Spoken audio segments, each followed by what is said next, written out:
Hola, tengo 75 años y viví lo que ninguna madre imagina, despertar en un lugar desconocido porque mis 3 hijos me abandonaron durante la madrugada en un asilo de Monterrey, sin siquiera despedirse. Junto a mi cama solo dejaron una malita con ropa y una nota fría diciendo que era, para mi bien. Durante 18 meses, luché contra el dolor de sentirme un estorbo para quienes crié con tanto sacrificio, pero también descubrí algo inesperado, el primer amor que creí perdido hace 55 años, el perdón que nunca pensé dar y la fuerza para escribir mi propio final. Hoy estoy aquí porque si mi historia puede mostrarle a alguien que nunca es tarde para volver a empezar, entonces cada lágrima habrá valido la pena. Si esto te toca el corazón, déjame tu comentario, dale like y suscríbete. ¿Sabes lo importante que es saber que hay alguien ahí que me entiende? Me llamo Rosa Elena Mendoza, tengo 75 años, y les hablo desde Monterrey, México, donde aprendí que el abandono puede convertirse en el inicio de la historia más hermosa de tu vida. Sé que suena imposible, incluso contradictorio, pero les prometo que al final de esta confesión entenderán por qué hoy, a mi edad, puedo decir que soy más feliz de lo que jamás imaginé ser. ¿Alguna vez han despertado sin saber dónde están?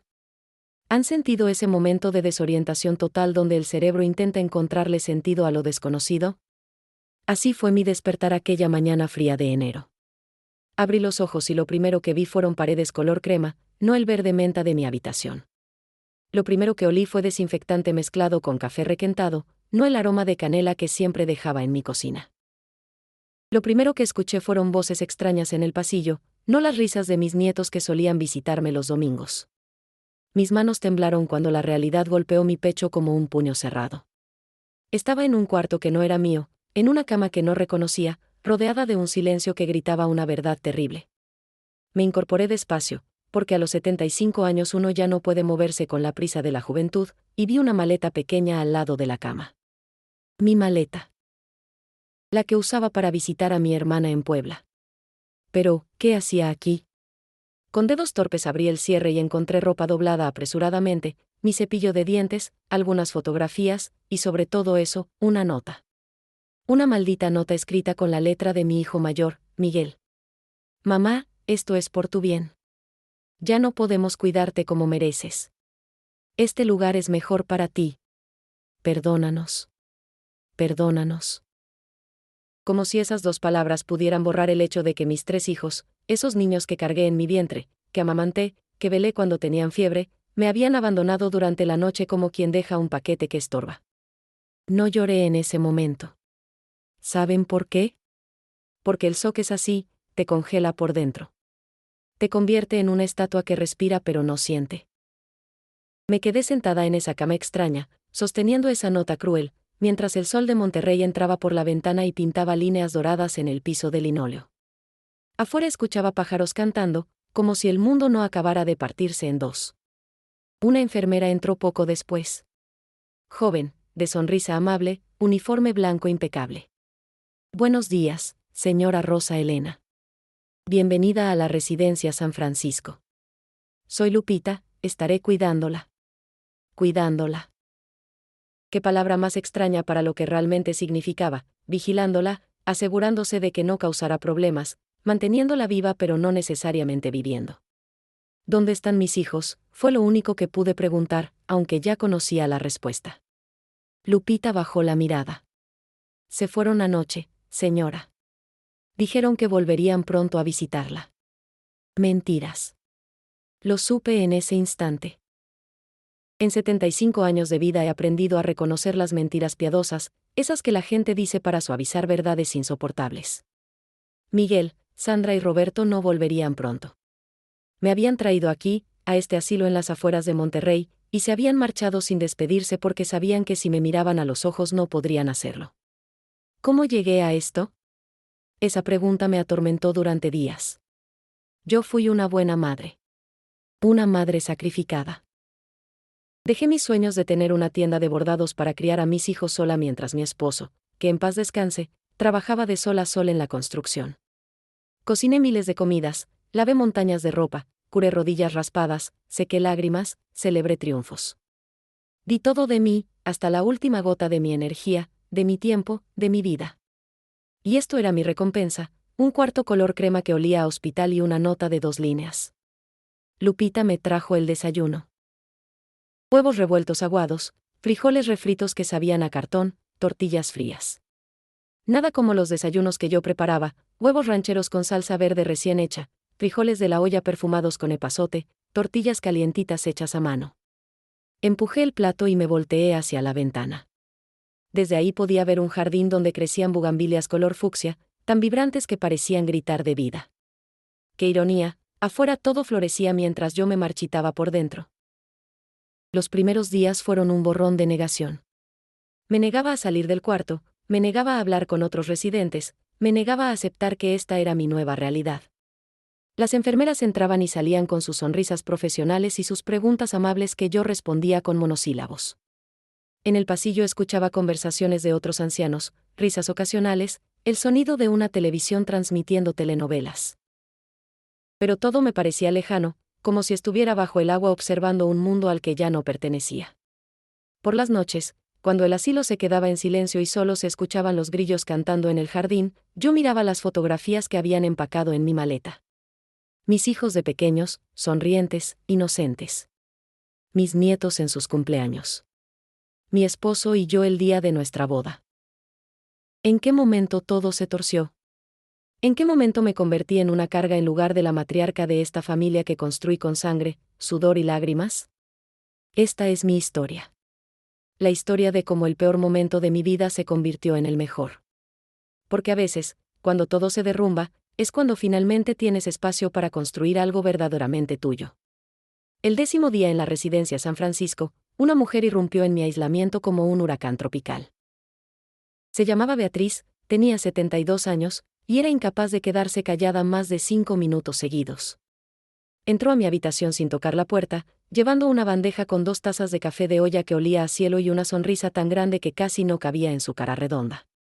Ya basta de estar aquí encerrada como monja de clausura, dijo sin preámbulos, colocando la bandeja en mi mesita de noche.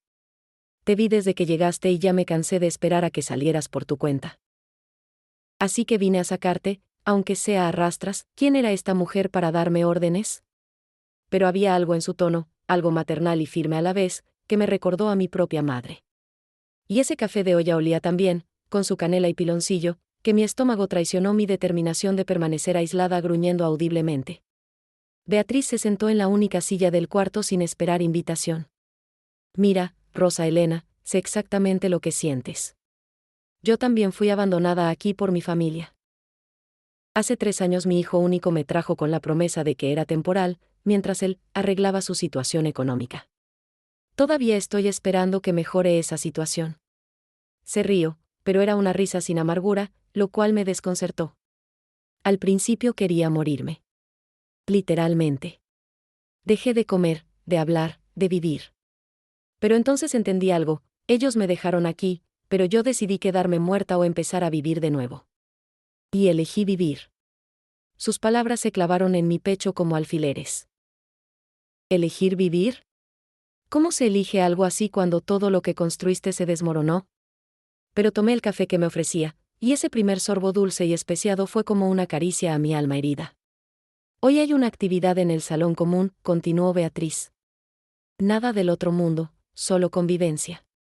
Pero hay café recién hecho, pan dulce del que hace don Tomás el panadero de la esquina, y gente que entiende lo que es estar aquí. No te pido que seas mi mejor amiga ni que finjas estar feliz. Solo te pido que salgas de este cuarto que huele a tristeza.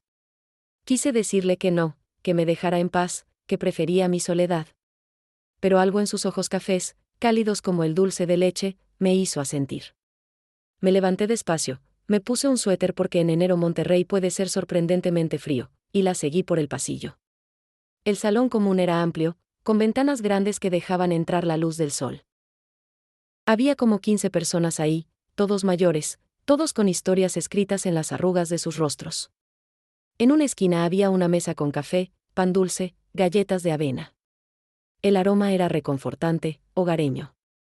Una señora tocaba una guitarra vieja, desafinada, mientras otros cantaban boleros que yo había bailado en mi juventud. Beatriz me guió a una mesa donde estaban sentadas 3 mujeres. Ellas son Consuelo, Margarita y Teresa.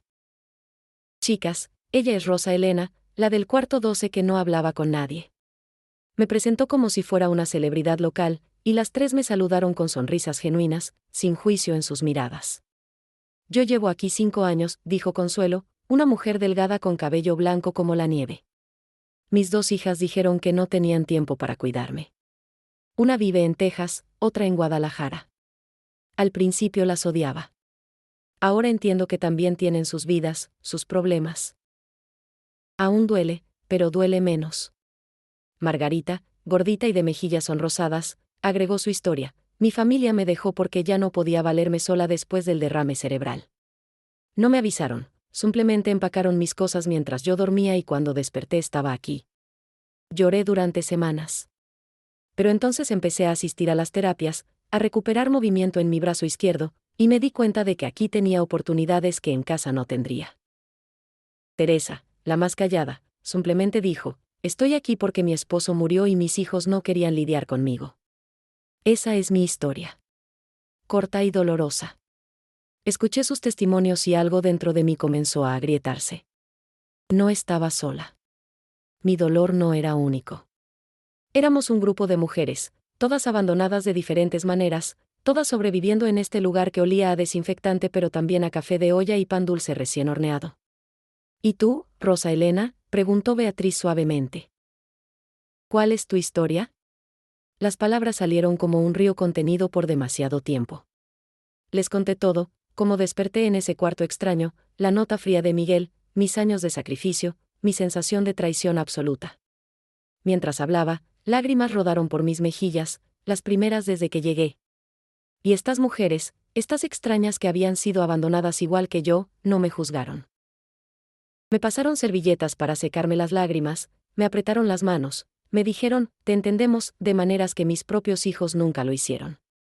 Esa tarde, mientras el sol de enero pintaba el cielo de Monterrey de naranja y rosa, algo cambió dentro de mí. No perdoné a mis hijos, eso tomaría mucho más tiempo. No acepté mi situación con alegría, todavía dolía demasiado. Pero por primera vez en 10 días, no quise morirme. Por primera vez, pensé que quizás, solo quizás, podía haber vida después del abandono. Beatriz me acompañó de regreso a mi cuarto esa noche. Antes de irse, me abrazó fuerte. Mañana hay taller de manualidades. Dicen que eres muy buena para el bordado. Deberías ir. Y se fue, dejándome con ese pensamiento flotando en el aire. Esa noche, en lugar de llorar mirando fotografías viejas, saqué de mi maleta mis agujas de bordar y un pedazo de tela blanca que siempre llevaba conmigo. Empecé a bordar un patrón simple, flores de Nochebuena, y cada puntada se sentía como un pequeño acto de rebelión contra la oscuridad que amenazaba tragarme. Mis manos, que habían bordado durante más de 60 años, se movían con memoria muscular, creando belleza donde antes solo había vacío. Afuera, los grillos cantaban su sinfonía nocturna. Las bugambilias del jardín se mecían con la brisa fresca de Monterrey. Y yo, Rosa Elena Mendoza, una mujer de 75 años abandonada por sus hijos, bordaba mi primer puntada hacia una nueva vida. El segundo mes en el asilo trajo consigo una propuesta que jamás esperé. La directora, licenciada Carmen Villarreal, una mujer elegante de unos 50 años con lentes de marco rojo y una sonrisa profesional pero genuina, me pidió que la acompañara a su oficina. Mi corazón se aceleró. ¿Habían venido mis hijos? ¿Finalmente se habían arrepentido? Pero no. Era algo completamente diferente. Señora Rosa Elena, comenzó mientras me servía un vaso de agua fresca con hierbabuena, he estado observando su trabajo de bordado en los talleres. Es excepcional, verdaderamente artístico. Y se me ocurrió una idea, ¿le gustaría enseñar una clase? Tenemos varios residentes interesados en aprender, y creo que usted sería la maestra perfecta. ¿Yo? ¿Enseñar? La propuesta me tomó completamente desprevenida. Durante toda mi vida había bordado en privado, en la soledad de mi cocina, creando manteles y servilletas que regalaba en cumpleaños y navidades. Nunca me consideré lo suficientemente buena como para enseñar. Y más importante aún, enseñar significaba exponerme, mostrarme vulnerable frente a extraños, aceptar públicamente que esta era mi vida ahora. No sé si pueda, murmuré, retorciendo las manos en mi regazo. Nunca he enseñado nada a nadie. La licenciada Carmen se inclinó hacia adelante. Señora Rosa Elena, he dirigido este asilo durante 15 años. he visto a muchas personas llegar rotas y lentamente reconstruirse. Pero esa reconstrucción solo sucede cuando encuentran un propósito nuevo. Su bordado no es solo hilo y tela, es arte, es historia, es cultura. Compartirlo podría ser su propósito. Sus palabras resonaron en mi cabeza durante días. Pasé noches sin dormir, escuchando el sonido lejano del tráfico de Monterrey, el canto de las cigarras en el jardín, mientras debatía conmigo misma. El orgullo herido me gritaba que no, que me había convertido en una residente de asilo y enseñar sería admitir públicamente mi caída. Pero otra parte de mí, más pequeña pero persistente, susurraba que quizás esto era una oportunidad, no una derrota. Finalmente acepté, pero con una condición: nadie podía preguntarme sobre mi familia. La licenciada Carmen estuvo de acuerdo, y así comenzaron mis clases de bordado tradicional mexicano cada martes y jueves por la tarde. El primer día solo vinieron 3 alumnas: Beatriz, por supuesto, quien se había convertido en mi ángel guardián no solicitado; Consuelo, la señora del cabello blanco que quería aprender algo nuevo; y sorprendentemente, don Emilio, un señor de 82 años con manos temblorosas por el Parkinson pero determinación en sus ojos azul claro. ¿Un hombre aprendiendo bordado?, le pregunté, sin poder ocultar mi sorpresa. Don Emilio sonrió, mostrando dientes amarillentos pero completos. Señora Rosa Elena, a los 82 años ya no me importa lo que la gente piense. Quiero aprender algo bonito, algo que mis manos todavía puedan hacer. ¿Hay algún problema con eso? Su respuesta me avergonzó. ¿Quién era yo para juzgar? Ningún problema, don Emilio. Todos son bienvenidos en mi clase. Les enseñé lo básico, como enhebrar la aguja, el punto cruz tradicional, el pespunte, el punto de cadeneta. Mis manos, curtidas por 75 años de vida, se movían con precisión mientras demostraba cada técnica. Y mientras enseñaba, descubrí algo maravilloso: enseñarme hacía olvidar mi dolor. Cada pregunta respondida, cada técnica compartida, cada «lo logré» de mis alumnos era un pequeño bálsamo para mi corazón herido. Beatriz bordaba con entusiasmo pero poca precisión, creando puntadas torcidas que parecían más arte abstracto que patrones tradicionales. Consuelo era meticulosa, contando cada puntada con cuidado matemático. Pero fue don Emilio quien más me sorprendió. A pesar del temblor en sus manos, trabajaba con una paciencia infinita, deshaciendo y rehaciendo hasta conseguir puntadas casi perfectas. ¿Dónde aprendió a bordar, señora Rosa Elena?, preguntó Consuelo durante nuestra tercera clase. La pregunta me transportó décadas atrás, a Oaxaca, mi ciudad natal. Mi abuela me enseñó cuando tenía 7 años. Ella era tejedora, una artista verdadera. Cada mañana, después de hacer las tortillas, se sentaba en el patio bajo la sombra del jacarandá y bordaba. Yo me sentaba a su lado, fascinada por cómo sus manos convertían tela blanca en jardines de colores. Rosita, me decía, bordar es como rezar. Cada puntada es una palabra con Dios, cada patrón es una oración. No sé si tenía razón sobre Dios, pero sí sé que bordar me ha salvado muchas veces. La clase guardó silencio, absorbiendo mi historia. Y por primera vez desde que llegué al asilo, no me sentí avergonzada de compartir un pedazo de mi vida. Las clases crecieron. Al mes siguiente teníamos 8 alumnos. Luego 12. La sala de manualidades se llenaba cada martes y jueves con el murmullo de conversaciones, el sonido del hilo deslizándose por la tela, las exclamaciones de frustración y triunfo. Bordábamos patrones tradicionales de Oaxaca, grecas mixtecas, flores estilizadas, pájaros de colores brillantes. Cada pieza contaba una historia, preservaba una tradición, mantenía viva una cultura que el mundo moderno parecía empeñado en olvidar. Durante esos meses, mis hijos no vinieron. Ni una llamada, ni una visita, ni una carta. El dolor seguía ahí, latente, pero ya no me consumía completamente. Tenía un propósito ahora. Tenía alumnos que dependían de mí, que esperaban mis clases con entusiasmo. Tenía algo más que mi dolor. Una tarde, después de clase, don Emilio se quedó atrás. Con manos temblorosas me mostró su trabajo, un paño pequeño bordado con el patrón más complicado que yo había enseñado, una greca zapoteca de intrincados diseños geométricos. Era imperfecto, con algunas puntadas torcidas y colores que no coincidían exactamente, pero era hermoso porque estaba lleno de esfuerzo y corazón. «Es para usted, maestra», dijo tímidamente. «Gracias por devolverme las ganas de crear algo bonito». Esa noche lloré, pero fueron lágrimas diferentes. No de abandono y traición, sino de gratitud y propósito. Había venido al asilo como una mujer rota, desechada por sus hijos. Pero estaba convirtiéndome en algo más, una maestra, una preservadora de tradiciones, una persona valiosa no por lo que había hecho por otros, sino por lo que hacía ahora, para sí misma y para esta pequeña comunidad que me había adoptado. El bordado, ese arte que mi abuela me enseñó bajo el jacarandá de Oaxaca hacía casi 70 años, se había convertido en mi salvación. Cada puntada era un paso hacia la sanación. Cada patrón completado era una victoria contra la oscuridad. El tercer mes llegó con una propuesta emocionante: la Residencia San Francisco organizaría una feria de artesanato abierta al público. Los residentes podrían mostrar y vender sus trabajos manuales, y las ganancias serían para ellos. La licenciada Carmen estaba entusiasmada, viendo esto como una oportunidad para demostrar que los ancianos todavía teníamos mucho que ofrecer a la sociedad. Yo, por mi parte, estaba aterrorizada. ¿Vender mi bordado? ¿Exponerlo al juicio de extraños? Durante décadas había regalado mis creaciones, considerándolas simples pasatiempos, nada digno de valor monetario. Pero Beatriz, con su característico optimismo imparable, insistió. Rosa Elena, tu trabajo es hermoso. La gente pagará por él, créeme. Y además, ¿no sería maravilloso tener algo de dinero propio? Dinero propio. Esas palabras resonaron de manera extraña.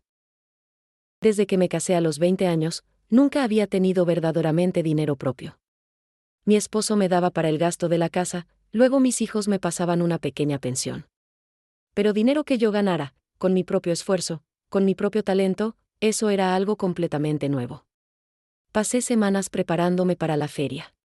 Bordé manteles individuales con diseños de la Guelaguetza, servilletas con flores tradicionales oaxaqueñas, bolsitas pequeñas decoradas con grecas zapotecas. Cada pieza la hacía con cuidado obsesivo, asegurándome de que cada puntada fuera perfecta, cada color combinara armoniosamente. Mis alumnos también trabajaban en sus propias creaciones, y el salón de manualidades se convirtió en un taller bullicioso donde el aire olía a café, pan dulce y creatividad. El día de la feria amaneció brillante y cálido, típico de marzo en Monterrey. En el jardín de la residencia instalaron mesas cubiertas con manteles blancos, y cada artesano montó su pequeño puesto.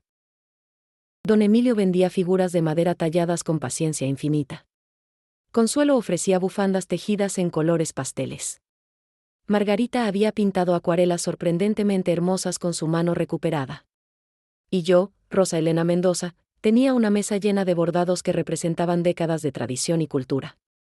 Los visitantes comenzaron a llegar alrededor de las 10 de la mañana. Familias de Monterrey buscando artesanías auténticas, turistas curiosos, vecinos del barrio. Se detenían en mi mesa, admiraban los diseños, preguntaban sobre las técnicas. Vendí mi primera pieza, un mantel individual, y la sensación fue indescriptible. Una mujer joven me pagó 300 pesos, dinero que yo había ganado con mis propias manos. Me sentí poderosa, valiosa, visible de una manera que no había experimentado en años. Fue alrededor del mediodía cuando lo vi. Un hombre de aproximadamente 78 años se detuvo frente a mi mesa. Alto, de espalda ligeramente encorvada, cabello completamente blanco pero abundante, piel bronceada por el sol. Llevaba una camisa de mezclilla descolorida y jeans que habían visto mejores días. Se quedó parado ahí, observando un bordado en particular, una pieza elaborada con el patrón típico de Oaxaca, específicamente del Istmo de Tehuantepec, con sus característicos flores y pájaros en rojos, amarillos y azules vibrantes. Sus dedos temblaron ligeramente al tocar la tela, como si estuviera tocando un recuerdo vivo. Y entonces levantó la mirada. Sus ojos, de un café claro casi dorado, se encontraron con los míos. Y el mundo se detuvo. Lo reconocí instantáneamente, a pesar de las décadas, a pesar del cabello blanco y las arrugas profundas. Esos ojos, esa manera de inclinar ligeramente la cabeza cuando observaba algo con atención, la forma de sus manos largas y fuertes. Era él. Javier. Mi primer amor. El hombre que amé con la pasión desesperada de los 18 años, el que se fue a Estados Unidos a los 22 con la promesa de volver rico y casarse conmigo, el que nunca regresó. El bordado resbaló de mis dedos y cayó sobre la mesa. Mi respiración se atascó en mi garganta. 55 años. Habían pasado 55 años desde la última vez que lo vi, en la estación de autobuses de Oaxaca, prometiendo amor eterno antes de subir a ese autobús que lo llevaría a Tijuana y luego a California. ¿Rosa Elena? Su voz era diferente, más ronca, raspada por el tiempo y probablemente por años de trabajo duro, pero seguía siendo su voz. ¿Eres tú? No pude hablar. Literalmente las palabras se negaron a salir. Solo asentí, sintiendo como las lágrimas comenzaban a nublar mi visión. Se acercó más, rodeando la mesa, y por un momento pensé que me abrazaría. Pero se detuvo a 1 metro de distancia, respetando el espacio, respetando el abismo de décadas que nos separaba. No puedo creerlo. Después de tantos años. ¿Qué haces aquí? Finalmente encontré mi voz, quebrada y temblorosa. Vivo aquí, dijo, y sus ojos se llenaron de una tristeza que reconocí porque era la misma que yo sentía. En la residencia. Llegué hace 6 meses. ¿Mi familia? Bueno, mi familia también decidió que era mejor para mí estar aquí. Abandonado. Igual que yo. Ambos habíamos sido dejados en el mismo asilo por familias que decidieron que éramos cargas demasiado pesadas para llevar. El destino, o la casualidad, o lo que sea que mueve el universo, nos había reunido en este lugar, en este momento. El bordado, dijo, señalando la pieza que había estado admirando. Es el patrón de mi pueblo. Tehuantepec. Reconocería esos diseños en cualquier parte. Lo sé, susurré. Es por eso que lo bordé. Porque aunque traté de olvidarte durante 55 años, nunca pude olvidar de dónde venías. El aire entre nosotros se cargó de todas las cosas no dichas, todas las preguntas sin respuesta, todo el amor que se marchitó con el tiempo y la distancia. Gente pasaba a nuestro alrededor, comprando artesanías, riendo, disfrutando de la feria. Pero nosotros estábamos en una burbuja de tiempo detenido, 2 ancianos mirándose a través de décadas de dolor y separación. Rosa Elena, ¿yo? Comenzó, pero Beatriz apareció en ese momento, trayéndome un vaso de limonada fresca. Rosa Elena, estás vendiendo muchísimo, estoy tan orgullosa. Oh, disculpa, no quise interrumpir. Beatriz captó inmediatamente la tensión entre nosotros, su radar de cotilla finalmente sirviendo para algo útil. No interrumpes, dije rápidamente, aunque no estaba segura si era verdad. Beatriz, él es Javier. Un viejo conocido de Oaxaca. Javier compró el bordado de Tehuantepec, pagando el doble de lo que pedía. Antes de irse, dijo suavemente, ¿podemos hablar? Mañana, quizás. En el jardín. Asentí, sin confiar en mi voz. Y lo vi alejarse, caminando con la lentitud de alguien que carga el peso de años de trabajo físico y decisiones que dejaron cicatrices invisibles. Esa noche no pude dormir. En mi mente se reproducían memorias que había enterrado profundamente, bailar con Javier en la Guelaguetza, caminar de la mano por las calles empedradas de Oaxaca, el sabor de las nieves de leche quemada que compartíamos en el Zócalo, su promesa de volver por mí. ¿Por qué no volvió?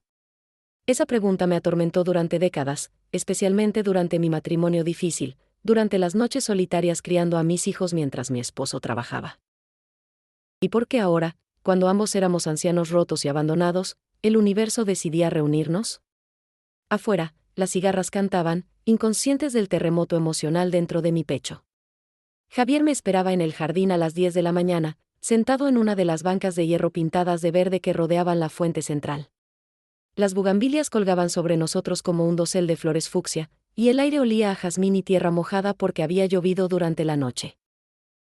Monterrey en abril puede ser caprichoso con su clima, y esa mañana era perfecta, fresca, con una brisa suave que movía las hojas de los naranjos plantados en macetas grandes. Me acerqué despacio, cada paso un acto de valentía. Llevaba puesto mi mejor vestido, uno azul claro que mi hija Sandra me había regalado hace años, y me había peinado cuidadosamente, recogiendo mi cabello blanco en un chongo bajo. ¿Por qué me arreglé tanto? No lo sabía. O quizás sí, porque después de 55 años, quería que él viera a la mujer en la que me había convertido, no solo a la anciana abandonada en un asilo. Él se levantó cuando me vio llegar, un gesto de caballerosidad antigua que me hizo sonreír a pesar de los nervios.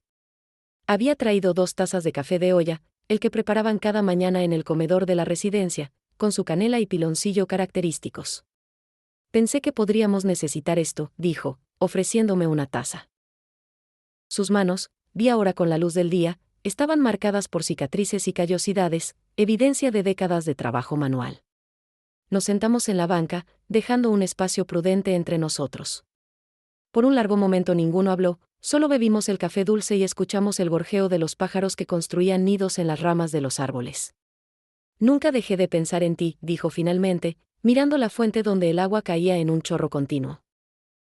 Sé que no tengo derecho a decir eso después de no volver, pero es la verdad. ¿Por qué no volviste? La pregunta salió sin filtros, cargada con 55 años de dolor. Me prometiste. Dijiste que trabajarías duro en Estados Unidos y regresarías en 2 años.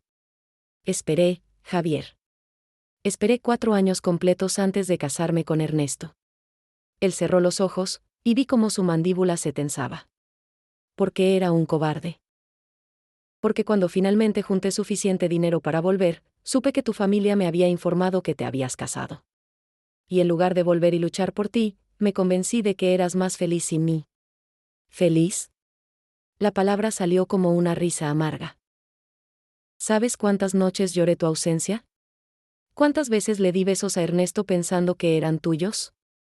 Me casé porque mis padres me presionaron, porque a los 22 años ya era considerada una quedada, porque pensé que si tú no volvías, al menos debía seguir adelante con mi vida. El silencio cayó pesado entre nosotros. El sonido del agua de la fuente parecía más fuerte ahora, llenando el espacio de nuestras palabras no dichas. Trabajé en construcción en Los Ángeles durante 35 años, continuó Javier, su voz cargada de recuerdos dolorosos. 12 horas diarias bajo el sol californiano, levantando paredes para casas que nunca podría pagar. Me casé con una mujer buena, María, también oaxaqueña. Tuvimos 2 hijos. Los crié, trabajé hasta que mi espalda apenas podía sostenerme derecho, y cuando María murió hace 5 años de cáncer, pensé que mis hijos me cuidarían. Vendí mi pequeña casa, les di el dinero para que invirtieran por mí, y 6 meses después me trajeron aquí. Dijeron que no podían cuidarme mientras trabajaban. Los míos hicieron algo similar, compartí, sintiendo una conexión extraña en nuestros dolores paralelos. 3 hijos. Miguel, Sandra y Roberto. Les di mi vida entera. Dejé mis sueños de tener una tienda de bordados para criarlos. Aguanté un matrimonio donde el amor murió años antes de que Ernesto muriera. Y mi recompensa fue despertar una mañana en este lugar, con una nota fría explicando que era, por mi bien, punto. Bebimos más café mientras el sol subía en el cielo de Monterrey, calentando el aire. Un grupo de residentes pasó cerca de nosotros, saludando alegremente, pero nosotros apenas los notamos. Estábamos perdidos en una conversación que había esperado 55 años para suceder. ¿Fuiste feliz?, preguntó suavemente. Con Ernesto, con tus hijos, con tu vida. La pregunta me obligó a una honestidad brutal. A ratos. Amé a mis hijos ferozmente, cada momento con ellos valió la pena el sacrificio. Pero feliz en el sentido romántico, en el sentido de pasión y compañía profunda, no. Ernesto era un buen proveedor pero un mal compañero. Trabajaba constantemente, bebía demasiado los fines de semana, y cuando murió hace 10 años de un infarto, sentí más alivio que tristeza. ¿Eso me hace una mala persona? No, dijo Javier firmemente. Te hace honesta. María fue una buena esposa, una madre excelente. Pero nunca la amé como te amé a ti. Y creo que ella lo sabía. Nunca lo hablamos, pero había una distancia entre nosotros que ninguno podía cruzar. Esa confesión debería haberme llenado de satisfacción, de alguna victoria amarga. Pero solo me llenó de tristeza por todos los años perdidos, todas las vidas que pudieron ser diferentes si él hubiera tenido el coraje de volver, si yo hubiera tenido la paciencia de esperar más. ¿Recuerdas la Guelaguetza del 70?, pregunté, permitiéndome sumergirme en memorias más felices. Cuando bailaste conmigo toda la noche a pesar de que no conocías los pasos. Javier sonrió, y fue como ver al joven de 22 años emergiendo de las arrugas del anciano de 78. Me pisaste los pies como 20 veces y juraste que nunca bailarías conmigo de nuevo. Pero bailé contigo en cada Guelaguetza después de esa hasta que te fuiste. Y comimos tlayudas hasta que nos dolió el estómago. Y bebimos tejate bajo las estrellas. Y soñamos con una vida juntos que nunca sucedió. El dolor de esa última frase nos silenció a ambos. Los pájaros seguían cantando, el agua seguía cayendo, el mundo seguía girando. Pero para nosotros, dos ancianos en una banca de asilo, el tiempo se había doblado sobre sí mismo, juntando el pasado con el presente en un momento doloroso y extrañamente hermoso. ¿Y ahora qué?, pregunté finalmente. ¿Qué hacemos con esto, con encontrarnos después de toda una vida? Javier me miró directamente a los ojos. Somos dos viejos abandonados por nuestras familias, viviendo en el mismo asilo. No podemos recuperar el tiempo perdido. Pero quizás, solo quizás, podemos aprovechar el tiempo que nos queda. Ser amigos, sin nada más. Alguien con quien compartir café y memorias de Oaxaca. Amigos. La palabra sonaba tan simple y tan complicada a la vez. Pero asentí. Amigos. Nos quedamos sentados en esa banca hasta que el sol del mediodía se volvió demasiado caliente y tuvimos que buscar sombra en el interior. Pero algo había cambiado. Ya no estaba completamente sola en mi dolor. Tenía a Javier, un compañero en el abandono, alguien que entendía no solo el presente doloroso sino también el pasado compartido. Esa noche, bordé con manos más ligeras, y los patrones que creé eran más alegres, más esperanzados.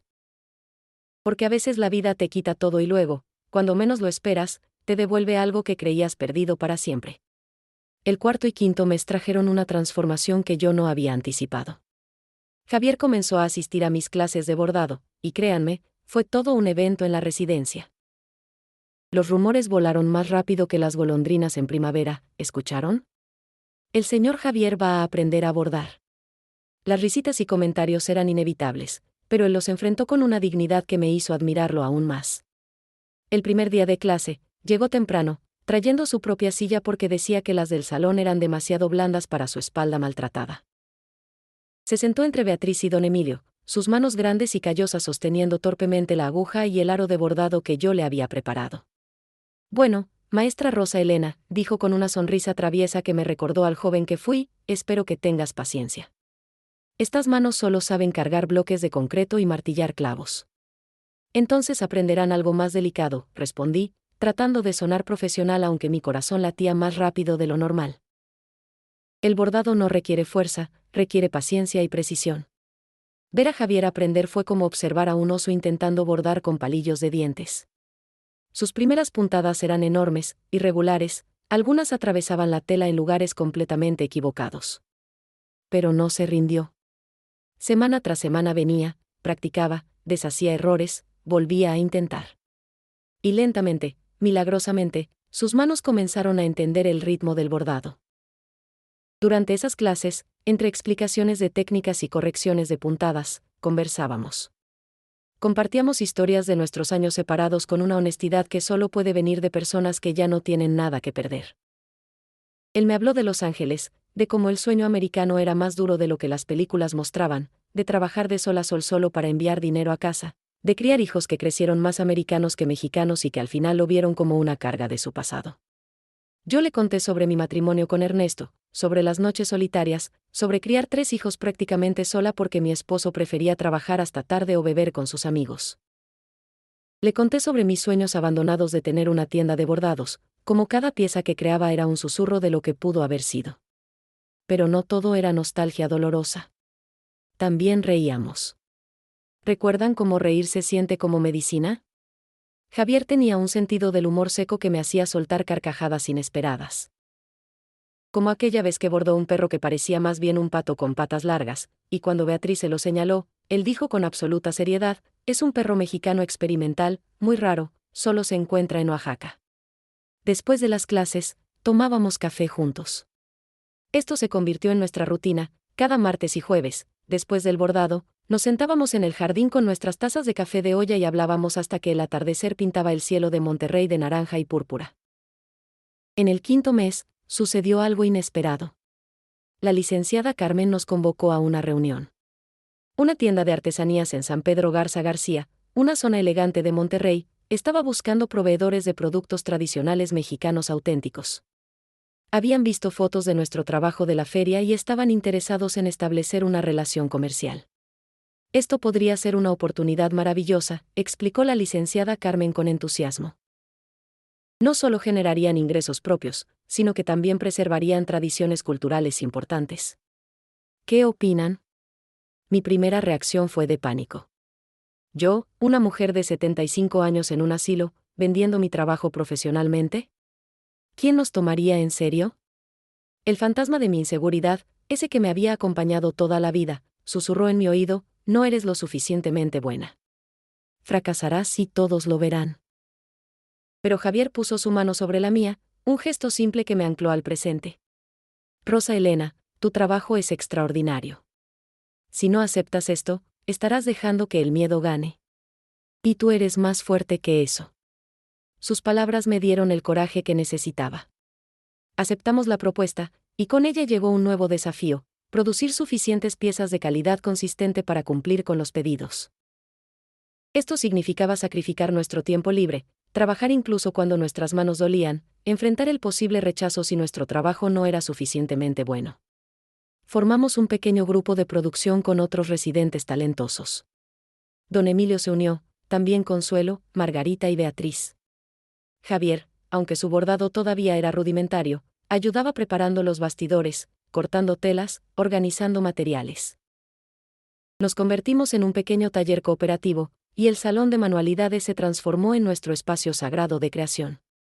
Las primeras órdenes llegaron: 20 manteles individuales, 30 servilletas decoradas, 15 bolsas bordadas. Trabajamos intensamente, y cuando entregamos los productos, esperamos con el corazón en la garganta. ¿Les gustarían? ¿Volverían a ordenar? La respuesta llegó una semana después: querían duplicar el pedido. Nuestro trabajo era un éxito. La dueña de la tienda dijo que los clientes adoraban la autenticidad, la calidad artesanal, el hecho de que cada pieza era única. Pero más que eso, les conmovía saber que eran hechas por ancianos en un asilo que habían encontrado propósito y dignidad en su arte. Una tarde, después de completar un pedido particularmente grande, Javier y yo nos quedamos solos en el salón de manualidades. El sol entraba por las ventanas grandes, creando rectángulos dorados en el piso. Él estaba organizando hilos por color mientras yo revisaba la calidad de las últimas piezas. ¿Sabes qué es lo más extraño de todo esto?, dijo de repente. ¿Qué? ¿Qué tomó que nuestras familias nos abandonaran para que finalmente encontráramos lo que habíamos perdido? Si mis hijos no me hubieran dejado aquí, si los tuyos no te hubieran traído, nunca nos habríamos reencontrado. Nunca hubiéramos tenido esta oportunidad de crear algo juntos. Sus palabras tocaron algo profundo dentro de mí. Tenía razón. El abandono, tan doloroso y traicionero, había abierto una puerta que de otra manera hubiera permanecido cerrada. ¿Era eso perdón? ¿O simplemente aceptación? No lo sabía. Pero por primera vez desde que llegué al asilo, sentí gratitud. No por el abandono en sí, sino por lo que vino después. Javier, dije suavemente, gracias. ¿Por qué? Por volver. 55 años tarde, pero finalmente volviste. Él sonrió, y en sus ojos vi lágrimas contenidas. Siempre estuve volviendo, Rosa Elena. Cada día de esos 55 años, una parte de mí estaba tratando de encontrar el camino de regreso a ti. Esa noche, bordé una pieza especial, un paño grande con el diseño de la Catedral de Oaxaca, el lugar donde nos conocimos durante una fiesta del pueblo. Cada puntada era una memoria, cada color una emoción. Y cuando lo terminé, semanas después, se lo regalé a Javier. Él lloró cuando se lo di. Un hombre de 78 años, curtido por décadas de trabajo duro y desilusiones, llorando sobre un bordado. Lo colocó en la pared de su habitación, y me dijo que era el regalo más valioso que había recibido en su vida. Así es como el bordado se convirtió en más que un arte o un negocio. Se convirtió en el puente que reconectó dos vidas rotas, dos historias incompletas, dos corazones que nunca dejaron de buscarse a través del tiempo. El octavo mes trajo consigo una invitación que me dejó sin aliento. Javier apareció una mañana de julio en el jardín donde yo regaba las macetas de geranios, trayendo un folleto colorido en sus manos. Era una invitación a la Guelaguetza de Oaxaca, la fiesta tradicional que se celebraba cada año en julio, la misma fiesta donde nos conocimos hace 57 años. La residencia organiza una excursión, explicó, sus ojos brillando con una emoción que no había visto antes. Para residentes que pueden viajar. 3 días en Oaxaca, con alojamiento y transporte incluidos. Rosa Elena, podríamos volver. Juntos. Mi primer instinto fue decir que no. Oaxaca era mi pasado, un pasado doloroso lleno de sueños rotos y promesas incumplidas. Volver sería como abrir una herida que apenas comenzaba a sanar. Pero luego miré a Javier, este hombre que había reaparecido en mi vida como un milagro inesperado, y vi en sus ojos un ruego silencioso. Él necesitaba este viaje tanto como yo temía hacerlo. Déjame pensarlo, le dije, aunque ambos sabíamos que terminaría aceptando. Esa noche hablé con Sandra, mi hija del medio, que había comenzado a visitarme regularmente. De mis 3 hijos, solo ella había mostrado verdadero remordimiento por abandonarme. Venía cada 2 semanas, trayendo dulces de tamarindo que sabía que me gustaban, y lentamente, dolorosamente, estábamos reconstruyendo algo parecido a una relación. Mamá, deberías ir, dijo Sandra cuando le conté sobre la invitación. De hecho, me gustaría acompañarte. Si me lo permites. Puedo ser tu acompañante autorizada, la residencia permite un familiar por residente en estas excursiones. La propuesta me sorprendió. Sandra había estado tratando de acercarse, pero este era un paso significativo. Un viaje de 3 días juntas, confrontando memorias que ella no conocía pero que habían formado a la mujer que era su madre. Acepté, y 2 semanas después, un pequeño grupo de 8 residentes, junto con la licenciada Carmen, 2 enfermeras, y 3 familiares, abordamos un autobús turístico con destino a Oaxaca. El viaje duraría 8 horas, atravesando las montañas y valles que separan Monterrey de la tierra de mi nacimiento. Javier se sentó a mi lado durante todo el viaje. Sandra se había ubicado estratégicamente unas filas atrás, dándonos espacio pero manteniéndose cerca. Mientras el autobús avanzaba por carreteras sinuosas, Javier y yo compartíamos memorias. Le señalaba lugares que recordaba de mis visitas ocasionales a Oaxaca antes de que mis hijos me abandonaran, y él me contaba cómo había cambiado todo durante sus décadas en Estados Unidos. Nerviosa, me preguntó cuando comenzamos a descender hacia el valle de Oaxaca. Aterrorizada, admití. Hace 15 años que no vengo. Y la última vez fue para el funeral de mi tía.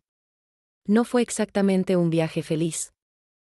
Esta vez será diferente, prometió, tomando mi mano arrugada entre las suyas. Esta vez estamos juntos. Llegamos a Oaxaca al atardecer. El aire olía exactamente como lo recordaba, una mezcla de copal, chocolate y tlayudas cocinándose en comales de barro. El sonido de las campanas de la catedral resonaba a través de las calles empedradas, y el cielo se pintaba de colores imposibles, rosas y morados y naranjas que solo existen en Oaxaca. Nos alojaron en un hotel modesto cerca del Zócalo. Sandra y yo compartíamos habitación, y aunque ambas estábamos cansadas del viaje, ninguna podía dormir. Nos quedamos sentadas en la pequeña terraza, observando la ciudad iluminada bajo las estrellas. ¿Por qué nunca nos hablaste de él?, preguntó Sandra suavemente. De Javier, digo. Crecimos escuchando historias sobre papá, sobre Monterrey, sobre tu vida con nosotros. Pero nunca mencionaste un primer amor en Oaxaca. Porque dolía demasiado, respondí honestamente. Y porque no quería que pensaran que su padre fue una segunda opción, aunque en cierta manera lo fue. Amé a Ernesto a mi manera, pero no como amé a Javier. Hay amores de juventud que nunca te sueltan, que viven en un rincón de tu corazón sin importar cuánto tiempo pase. ¿Y ahora? Sandra me miró con ojos que vieran exactamente como los míos. ¿Qué es lo que sientes ahora? No lo sé, confesé. Somos 2 ancianos, Sandra. Él tiene 78, yo 75. ¿Qué futuro podemos tener? Pero cuando estoy con él, me siento viva. De una manera que no había sentido en décadas. Al día siguiente fue la Guelaguetza. Nos despertamos temprano y nos dirigimos al auditorio Guelaguetza, construido en la ladera del Cerro del Fortín. Sandra nos ayudó a subir las escaleras empinadas, y finalmente nos sentamos en las gradas de piedra, con una vista espectacular del Valle de Oaxaca extendiéndose ante nosotros. La música comenzó, tambores, flautas, marimbas. Los danzantes aparecieron con sus trajes tradicionales, cada grupo representando una región diferente de Oaxaca. Los tebanos con sus faldas bordadas y huipiles blancos, las mujeres de la Mixteca con sus tocados elaborados, los hombres de la costa con sus máscaras de tigre. Era color y movimiento y tradición pura, siglos de cultura preservada en cada paso de baile. Lágrimas rodaron por mis mejillas. Javier me tomó la mano, y vi que él también lloraba. Nos transportamos 57 años atrás, a cuando éramos jóvenes y el mundo parecía lleno de promesas infinitas, cuando bailábamos bajo las estrellas creyendo que nada podría separarnos. ¿Recuerdas?, susurró Javier. Cada momento, respondí. Durante un intermedio, sucedió algo mágico. Una de las organizadoras del evento se acercó al micrófono y anunció: ahora invitamos a todas las parejas mayores en la audiencia a compartir un baile tradicional con nosotros. Vengan, no sean tímidos, celebremos el amor que ha perdurado a través de los años. Javier se levantó, ofreciéndome su mano. ¿Bailas conmigo, Rosa Elena? Como no hemos podido bailar en 55 años. Mi corazón latía tan fuerte que pensé que podría escucharse en todo el auditorio. Miré a Sandra, que sonreía con lágrimas en los ojos, asintiendo animadamente. Con piernas temblorosas, tomé la mano de Javier y dejé que me guiara hacia la pista de baile improvisada. Allí, bajo el cielo azul perfecto de Oaxaca, con la música tradicional fluyendo a nuestro alrededor y cientos de personas observando, Javier y yo bailamos. Sus pasos seguían siendo torpes, igual que hace 57 años, y yo seguía pisándole los pies ocasionalmente. Pero ninguno de los dos podía dejar de sonreír. Te amo, susurró Javier en mi oído mientras girábamos lentamente. Nunca dejé de amarte, ni un solo día en 55 años. Y yo nunca dejé de esperarte, respondí, permitiéndome finalmente admitir la verdad que había negado incluso a mí misma. Incluso cuando me casé, incluso cuando crié a mis hijos, incluso cuando te odié por no volver, una parte de mí siempre estuvo esperándote. El baile terminó, y la audiencia aplaudió. Pero para nosotros, el mundo había desaparecido. Solo existíamos nosotros dos ancianos que habían encontrado su camino de regreso el uno al otro a través de décadas de separación y dolor. Esa noche, mientras caminábamos por las calles empedradas del centro de Oaxaca, comiendo nieve de leche quemada como hacíamos en nuestra juventud, algo fundamental cambió. No éramos solo dos viejos conocidos reconectándose por nostalgia. Éramos algo más, algo que no tenía nombre pero que sentíamos profundamente en nuestros corazones cansados. Rosa Elena, dijo Javier deteniéndose bajo la luz dorada de una farola antigua, sé que es tarde, que hemos desperdiciado décadas, que somos viejos y que nuestras familias nos abandonaron. Pero, ¿podemos intentarlo? ¿Podemos darnos una segunda oportunidad? No como éramos, porque esos jóvenes ya no existen, sino como somos ahora. Dos sobrevivientes que merecen algo de felicidad en el tiempo que nos queda. Sí, respondí sin dudar. Sí, podemos intentarlo. Y allí, en las calles de Oaxaca donde nuestro amor nació hace más de medio siglo, sellamos nuestro nuevo comienzo con un beso. No era el beso apasionado de la juventud, sino algo más profundo, el beso de dos almas que finalmente habían encontrado su camino a casa. De regreso en Monterrey, algo había cambiado fundamentalmente en mí. El viaje a Oaxaca no solo había reabierto mi corazón a Javier, sino que también me había dado claridad sobre mi propia vida, sobre lo que quería para los años que me quedaban. Ya no era solo Rosa Elena, la madre abandonada en un asilo. Era Rosa Elena, artista, maestra, mujer enamorada, persona con propósito. El 9º mes trajo un desarrollo inesperado. El microemprendimiento de bordado había crecido tanto que la licenciada Carmen convocó una reunión especial. Nuestro grupo, que había comenzado con solo 5 personas, ahora incluía a 15 residentes. Los pedidos llegaban constantemente, no solo de la tienda en San Pedro Garza García, sino también de boutiques en Guadalajara y Ciudad de México.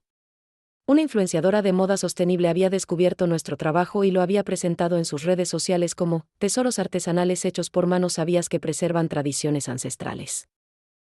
Los pedidos se habían triplicado de la noche a la mañana. Necesitamos oficializar esto, explicó la licenciada Carmen. Propongo crear un programa permanente llamado Manos de Plata, donde ustedes serían coordinadores remunerados. No será mucho dinero, pero será algo propio, ganado con su trabajo y talento. Remunerados.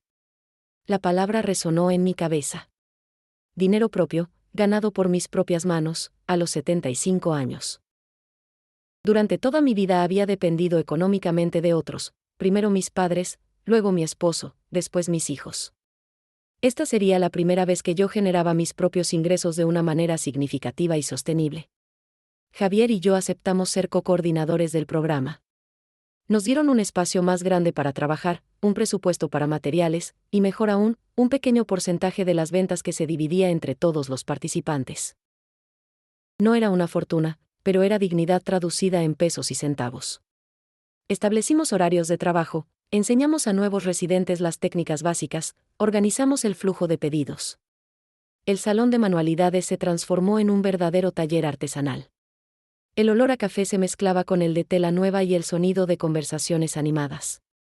Las paredes se llenaron con muestras de nuestros patrones, fotografías de piezas terminadas y cartas de clientes satisfechos. Una tarde, mientras Javier y yo revisábamos los pedidos de la semana, llegaron visitantes inesperados. Mis 3 hijos. Miguel, Sandra y Roberto aparecieron en la entrada del taller, y mi corazón literalmente se detuvo. Miguel, mi hijo mayor de 50 años, se veía incómodo en su traje de negocios. Roberto, el menor de 42, no podía mantener contacto visual. Solo Sandra parecía genuinamente arrepentida, como siempre en sus visitas recientes. Mamá, comenzó Miguel, su voz formal y tensa, necesitamos hablar. Es importante. Mi primer pensamiento fue que algo terrible había sucedido. Pero entonces vi los papeles en sus manos y mi estómago se hundió. Los reconocí, eran documentos de mi antigua casa, la casa donde había criado a mis hijos, donde Ernesto y yo habíamos vivido por 30 años. Trajimos papeles para que los firmes, dijo Roberto, finalmente mirándome. Es solo una formalidad legal. La casa necesita ser transferida a nuestros nombres para proteger el patrimonio familiar. Patrimonio familiar. Como si yo ya no fuera parte de esa familia. Como si estar en un asilo me hubiera borrado de su árbol genealógico. La rabia que había estado durmiendo dentro de mí durante meses despertó con una fuerza volcánica. No, dije claramente, mi voz más fuerte de lo que había sido en años. No voy a firmar nada. Miguel parpadeó, claramente sorprendido. Mamá, sé razonable. No puedes cuidar la casa desde aquí. Es mejor para quién, lo interrumpí, levantándome de mi silla. Javier se movió discretamente a mi lado, un apoyo silencioso. ¿Mejor para ustedes que me abandonaron sin siquiera despedirse? ¿Qué me dejaron con una nota fría como si fuera basura que ya no necesitaban? Fue por tu bien, argumentó Roberto débilmente. No podíamos cuidarte adecuadamente. Mentiras, escupí la palabra. No querían la molestia de cuidarme. Les resultaba más fácil dejarme aquí y olvidarse de mí. Y ahora vienen, no para ver cómo estoy, no para disculparse, sino para que firme papeles que les den mi casa. El silencio que siguió fue pesado. Otros residentes habían dejado de trabajar, observando discretamente el drama que se desarrollaba. Sandra tenía lágrimas rodando por sus mejillas, pero Miguel y Roberto parecían más molestos que arrepentidos. Mamá, estás actuando irracional, dijo Miguel, su tono condescendiente encendiendo más mi furia. A tu edad, a mi edad, lo interrumpí nuevamente, finalmente aprendí a valorarme. Miren esto. Señalé alrededor del taller, las piezas bordadas colgadas en las paredes, los pedidos organizados en la mesa, el grupo de residentes que me miraban con respeto y afecto. Esto lo construí yo. A los 75 años, cuando ustedes me desecharon, encontré propósito. Encontré dignidad. Y encontré gente que me valora por lo que puedo ofrecer, no por lo que pueden quitarme. Estás desperdiciando tu tiempo con artesanías infantiles, murmuró Roberto, y esas palabras fueron la gota que derramó el vaso. Fuera, dije con voz de acero. Salgan de aquí ahora.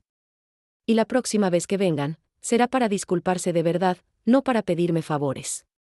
Miguel abrió la boca para protestar, pero Sandra lo detuvo, poniendo una mano en su brazo. Vámonos, dijo ella suavemente. Mamá tiene razón. Los vi marcharse, y solo cuando desaparecieron por el pasillo me permití temblar. Javier me abrazó, sosteniéndome mientras el adrenalina drenaba de mi cuerpo dejándome exhausta pero también, liberada. Estuviste magnífica, susurró en mi oído. Y había sido magnífica. Por primera vez en mi vida, había defendido mi valor frente a mis hijos. Había dicho no. Había reclamado mi poder.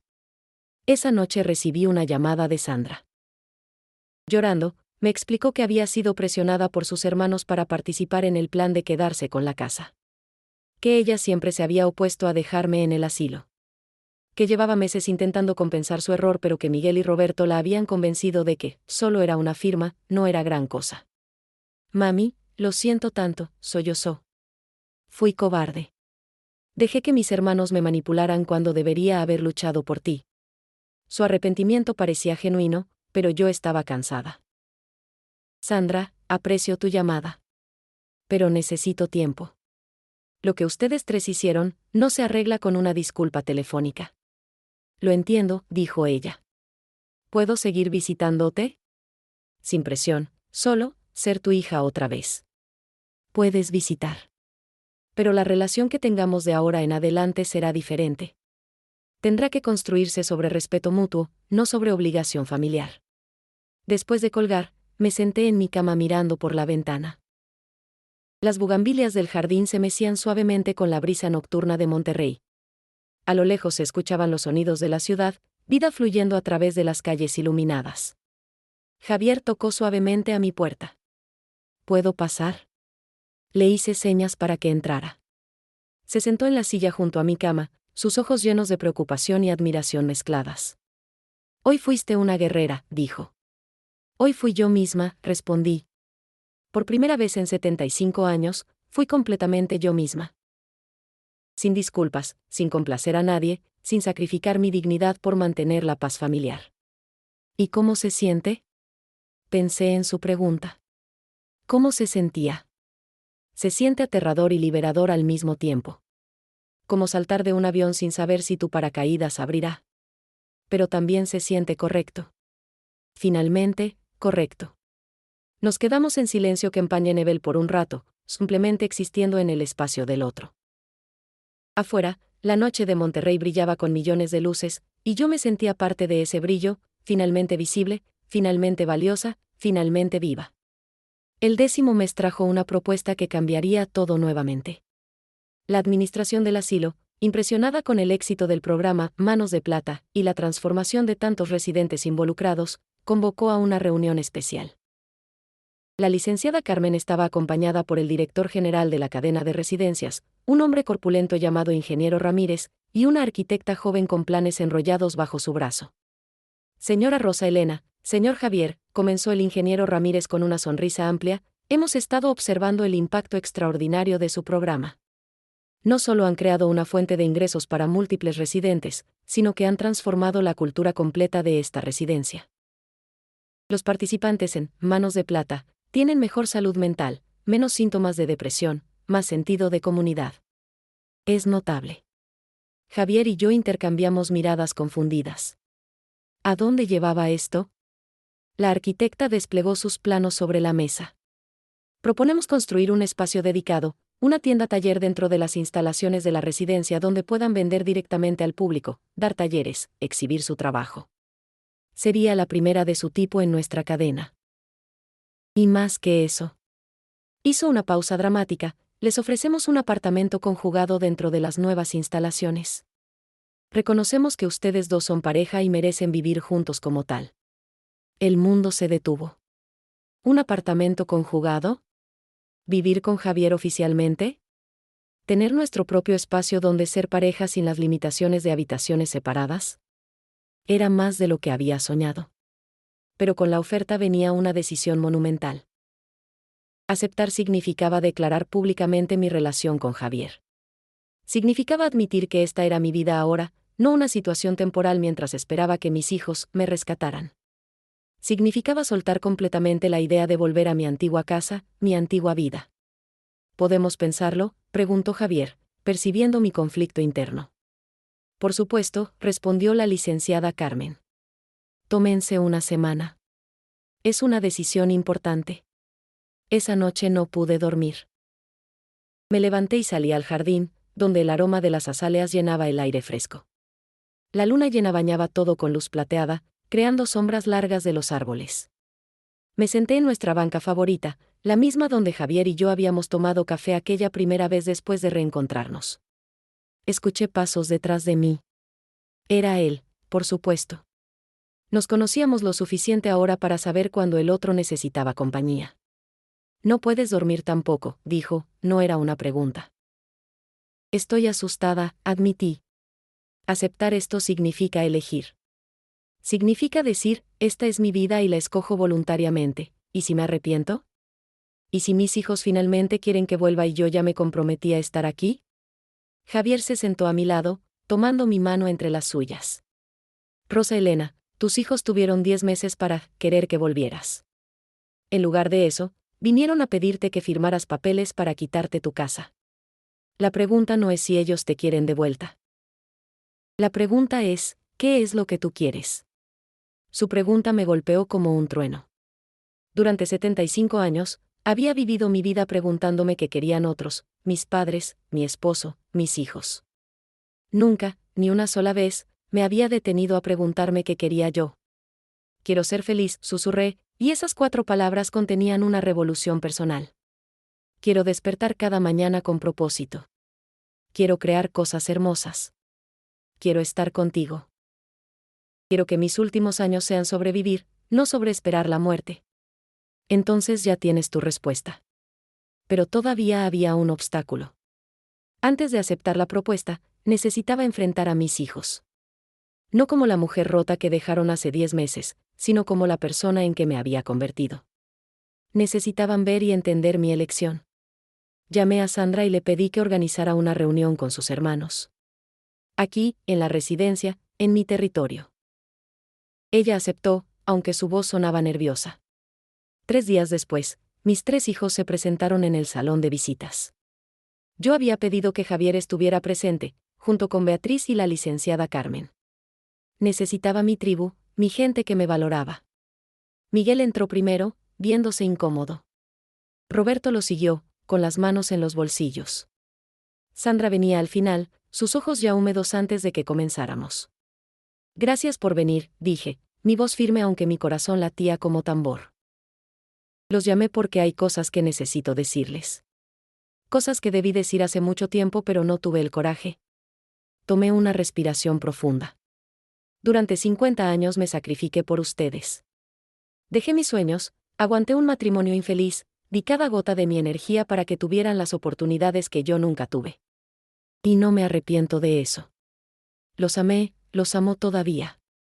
Pero cuando me dejaron aquí sin despedirse, con solo una nota fría, algo dentro de mí murió. La madre que conocían, esa mujer que vivía para complacerlos, murió esa mañana. Miguel intentó interrumpir pero lo detuve con un gesto de mi mano. No he terminado. En su lugar nació una mujer diferente. Una mujer que descubrió que puede tener propósito sin ustedes. Que puede ser valiosa por lo que crea, no solo por lo que da a otros. Que puede ser amada. Miré a Javier cuando dije esto. Y que puede elegir su propia felicidad. Les conté entonces sobre todo lo que había construido, el programa de bordado, los ingresos que generábamos, la tienda que abriríamos, el apartamento que me habían ofrecido. Y finalmente, les conté sobre Javier, sobre nuestro pasado en Oaxaca, sobre encontrarnos después de 55 años, sobre decidir darnos una segunda oportunidad en el amor. El silencio que siguió fue absoluto. Roberto miraba al suelo. Miguel tenía una expresión que no podía descifrar. Sandra lloraba abiertamente. Así que, concluí, los llamé para decirles que acepto la propuesta. Viviré aquí, en este asilo que ustedes eligieron para mí, pero ya no como una residente abandonada esperando ser rescatada. Viviré aquí como una mujer con propósito, con trabajo, con amor, con vida propia. Y si quieren ser parte de esa vida, serán bienvenidos. Pero en mis términos, no en los suyos. Roberto fue el primero en hablar. Mamá, nosotros, yo, no sabía. Cuando te dejamos aquí pensé que estábamos haciendo lo correcto. Tenía problemas de dinero, el negocio estaba quebrando, mi esposa estaba enferma. No fue una excusa pero fue mi realidad. Miguel finalmente levantó la vista.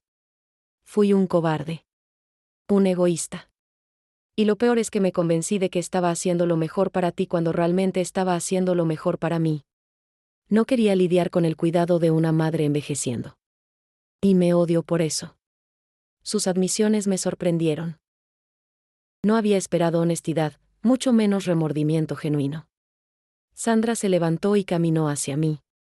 Mami, ¿puedes perdonarnos? No ahora, sé que es mucho pedir. Pero, ¿eventualmente? ¿Podemos intentar reconstruir algo? Miré a mis 3 hijos, estos adultos que alguna vez fueron los bebés que amamanté, los niños que consolé, los adolescentes que guié. Habían cometido un error terrible, habían herido profundamente.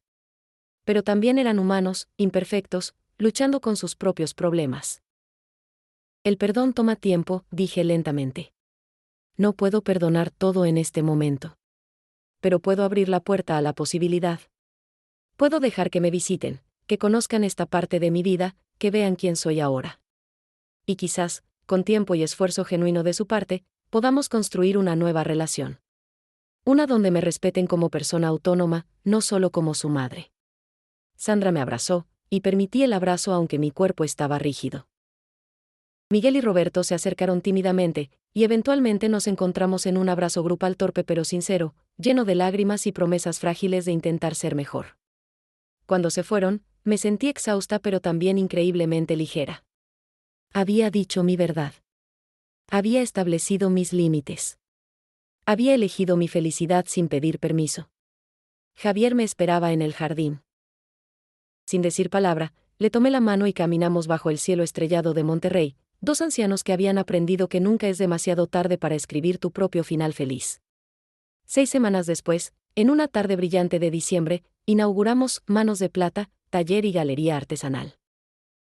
El espacio era hermoso, paredes pintadas de blanco con acentos en azul añil tradicional, ventanas grandes que dejaban entrar luz natural, estantes exhibiendo nuestras creaciones bordadas, y en el fondo, un área de trabajo donde podíamos crear y enseñar simultáneamente. Pero lo más importante estaba en el segundo piso, nuestro apartamento. Pequeño pero acogedor, con una sala de estar, una recámara, un baño completo y una cocina diminuta. Era nuestro. Mío y de Javier. El primer hogar que elegimos juntos después de 55 años de separación. La inauguración fue un evento memorable. Vinieron residentes, personal del asilo, clientes de nuestra tienda, y sorprendentemente, gente del barrio que había escuchado sobre el proyecto. En las paredes colgábamos nuestras mejores piezas, manteles con diseños de la Guelaguetza, servilletas bordadas con pájaros coloridos, rebozos decorados con grecas zapotecas. Cada pieza contaba una historia de tradición, perseverancia y renacimiento. Mis 3 hijos vinieron a la inauguración.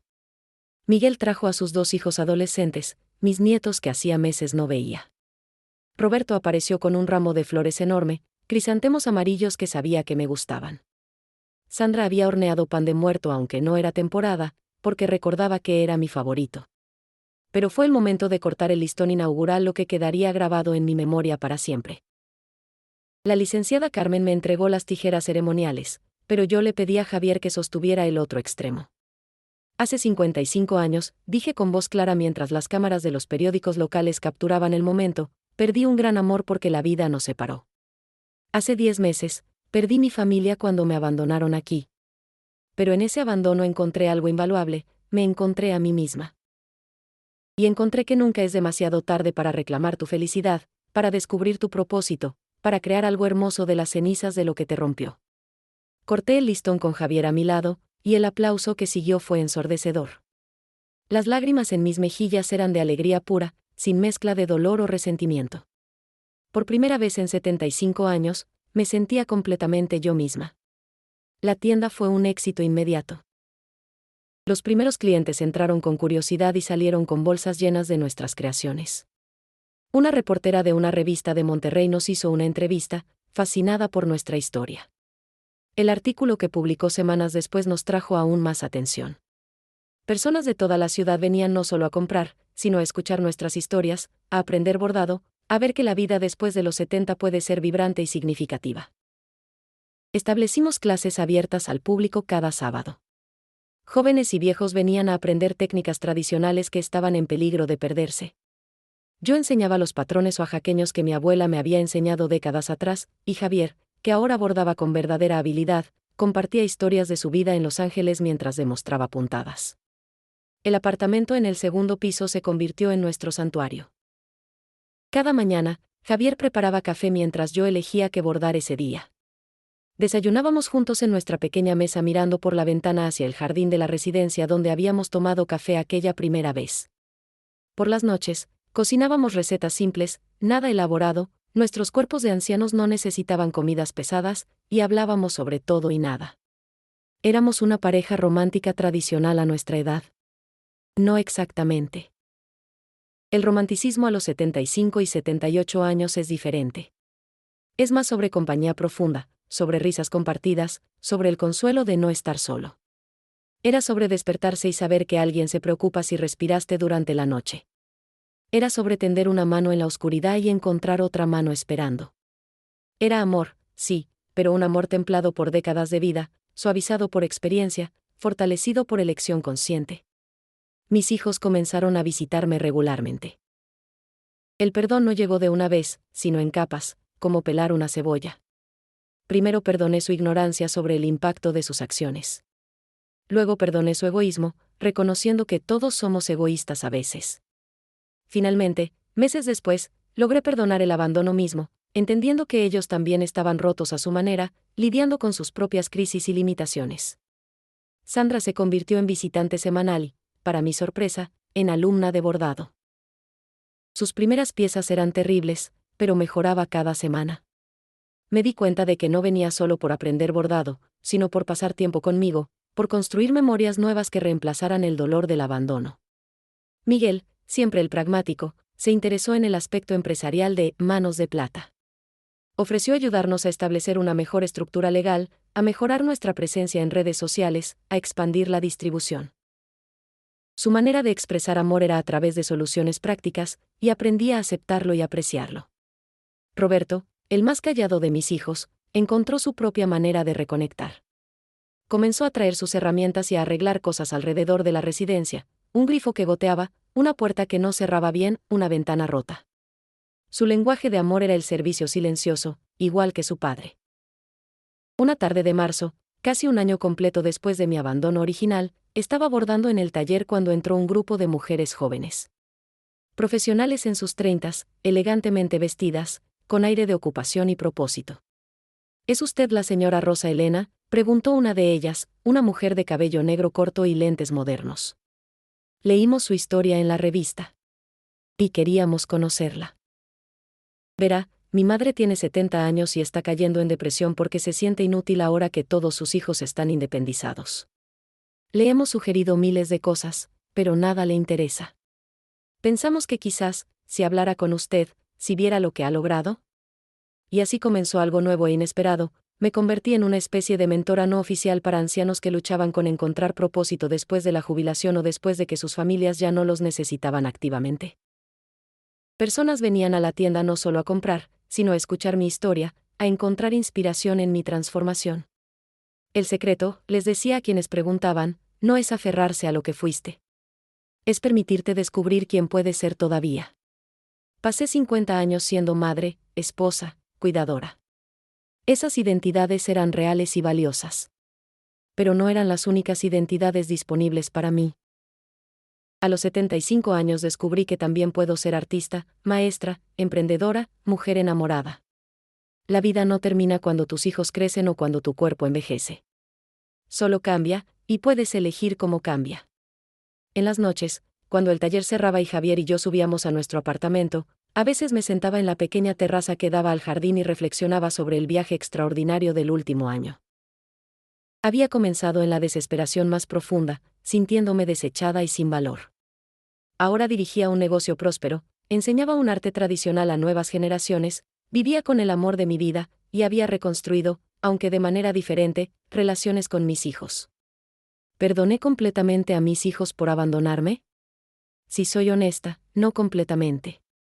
Algunas heridas son demasiado profundas para sanar del todo. Pero aprendí a vivir con esas cicatrices, a no permitir que definieran mi presente o mi futuro. Aprendí que el perdón no siempre significa olvidar o excusar, sino soltar el poder que el dolor tiene sobre ti. ¿Fue todo perfecto? No. Había días difíciles, momentos donde la artritis en mis manos me hacía imposible bordar, noches donde Javier y yo discutíamos sobre tonterías porque ambos éramos testarudos y viejos. Había días donde extrañaba mi antigua casa, donde la nostalgia de lo que pudo haber sido me golpeaba con fuerza inesperada. Pero en balance, era feliz. Una felicidad madura y consciente, ganada a través de dolor y transformación. No era la felicidad inocente de la juventud, sino algo más profundo y duradero. Una tarde, mientras enseñaba una clase de bordado a un grupo particularmente entusiasta, miré alrededor del taller. Beatriz, que se había convertido en mi mejor amiga, bordaba mientras contaba chistes que hacían reír a todos. Don Emilio, ahora de 83 años, trabajaba en una pieza complicada con manos que ya no temblaban tanto. Consuelo enseñaba puntadas básicas a una nueva residente. Margarita pintaba acuarelas que venderíamos junto con los bordados. Y Javier, mi Javier, organizaba los pedidos mientras me guiñaba un ojo cuando nuestras miradas se cruzaban. Este era mi mundo ahora. No el mundo que había planeado, no el final que había imaginado para mi historia. Era mejor. Era real. Era mío. Porque resulta que a veces, cuando la vida te rompe completamente, cuando todo lo que conocías se derrumba, cuando te encuentras en el lugar más oscuro posible, allí, precisamente allí, es donde puedes encontrar la oportunidad de reconstruirte no como eras, sino como siempre pudiste ser si hubieras tenido el coraje de elegirte a ti misma. Me llamo Rosa Elena Mendoza. Tengo 76 años ahora. Vivo en un asilo en Monterrey, México, donde dirijo un negocio próspero de artesanías tradicionales. Vivo con el amor de mi vida, un hombre que esperó 55 años para volver a mí. Tengo una relación complicada pero en sanación con mis 3 hijos. Y cada mañana me despierto con propósito, con pasión, con razones para estar viva. Esta fue mi historia. Una historia de abandono que se transformó en liberación. Una historia de fin que se convirtió en comienzo. Una prueba de que nunca, jamás, es demasiado tarde para reclamar tu vida, tu felicidad, tu poder. Porque los hilos que me habían atado a expectativas y roles impuestos finalmente se rompieron. Y con esos mismos hilos, pacientemente, puntada por puntada, bordé un destino completamente nuevo. Uno que elegí yo misma. Uno que es verdaderamente mío. Y si yo pude hacerlo a los 75 años, después de perderlo todo, entonces cualquiera puede. Esa es mi verdad. Esa es mi promesa. Esa es mi historia.